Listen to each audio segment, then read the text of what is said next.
Penyerang Bologna disebut bakal dinaturalisasi untuk bela timnas Indonesia. PSSI berencana menaturalisasi 3 pemain baru yang nantinya bakal membela timnas Indonesia pada laga putaran keempat kualifikasi Piala Dunia 2026. Namun, dari ketiga pemain tersebut, baru Mauro Zelstra yang sudah diungkapkan PSSI. Tim Garuda tergabung di grup B putaran keempat kualifikasi Piala Dunia 2026 bersama Arab Saudi dan Irak. Seluruh pertandingan tim Garuda akan berlangsung di King Abdullah Sports City Stadium, Jeddah, pada 8 dan tanggal 11 Oktober mendatang. Melakoni duel sengit tersebut, timnas Indonesia membutuhkan tambahan kekuatan demi bisa meraih tiket lolos ke putaran final Piala Dunia 2026. Apalagi, hanya pemuncak grup yang bakal menembus putaran final, sedangkan runner-up melenggang ke putaran kelima. Satu nama yang kemungkinan besar bakal dinaturalisasi adalah Mauro Zelstra. Saat ini, berkas-berkas naturalisasi penyerang FC Volendam tersebut sudah diajukan ke Kementerian Pemuda dan Olahraga, Kemenpora, serta DPR RI. Selain itu, masih ada 2 pemain lainnya yang akan menjalani proses serupa dengan Zelstra. Namun, Ketua PSSI, Erick Thohir, masih enggan membocorkan nama kedua pemain tersebut. Namun, muncul rumor di dunia maya, jika satu dari 2 pemain tersebut adalah Tis Dalinga.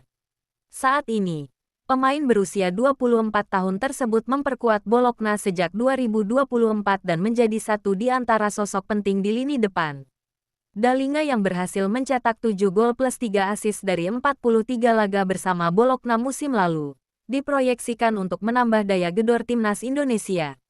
Selain itu, dia juga akan menggantikan peran oleh Romeni yang masih dibekap cedera saat tampil di Piala Presiden 2025. Saya gak bisa komen mengenai naturalisasi Tis Dalinga sebelum suratnya masuk. Ya kalau dari pengamat, dari sosial media lebih ahli ya silahkan.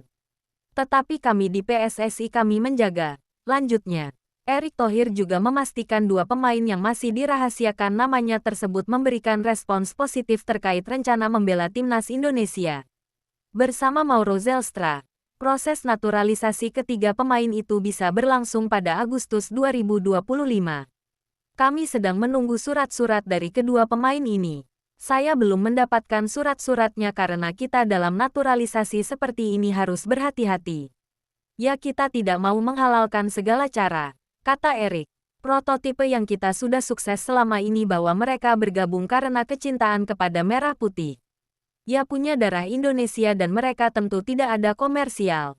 Dalam arti ya memang ini kemauan mereka.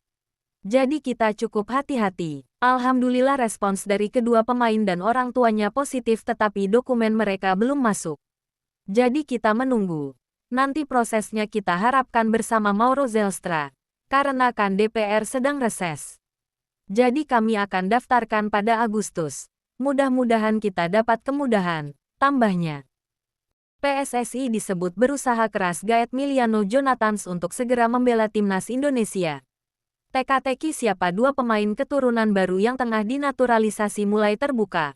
Pertama ada sosok striker FC Volendam, Mauro Zelstra. Selain Mauro Zelstra, PSSI juga disebut sedang mengejar satu sosok striker lain. Pemain yang dimaksud adalah Miliano Jonathans. Saat ini Miliano Jonathans masih terikat kontrak di FC Utrecht. Striker berusia 21 tahun itu diproyeksikan untuk menjadi salah satu andalan di klub liga level tertinggi Belanda. Media lokal Belanda, Voetbal Primeur dalam laporannya, Kamis tanggal 24 bulan 7 2025, menyebut Miliano Jonathans sebagai target utama dari PSSI. Persatuan Sepak Bola Indonesia (PSSI) juga sedang berupaya membujuk Miliano Jonathans untuk bergabung dengan timnas Indonesia, menurut sumber kepada Voetbal Primeur. Negara yang ambisius ini berharap dapat segera memasukkan striker FC Utrecht tersebut ke dalam skuadnya dan menganggapnya sebagai prioritas utama, ungkap media tersebut. Voetbal Primeur kemudian menjelaskan jika kans Miliano Jonathans untuk membela timnas Indonesia tetap terbuka. Termasuk juga peluangnya membela timnas Belanda. Satu hal yang pasti, belakangan ini diskusi antara pihak Miliano Jonathans dan perwakilan dari PSSI masih terus berlangsung. Diskusi saat ini sedang berlangsung antara Jonathans dan perwakilannya mengenai potensi karir internasional di timnas Indonesia. Sambung Football Premier. Potensi duet dengan Romeni. Lebih lanjut, Football Premier juga antusias dengan apa yang akan terjadi jika Miliano Jonathans mau menjadi WNI dan kemudian menjadi bagian dari timnas Indonesia. Ada potensi duet yang sangat menarik antara Miliano Jonathans dengan Ole Romeni. Nama kedua langsung menjadi sensasi begitu mau mengubah statusnya menjadi WNI. Di Indonesia, Jonathans berpotensi membentuk lini serang bersama Ole Romeni, yang telah menjadi sensasi di Asia sejak bergabung dengan timnas Indonesia, tandas media tersebut.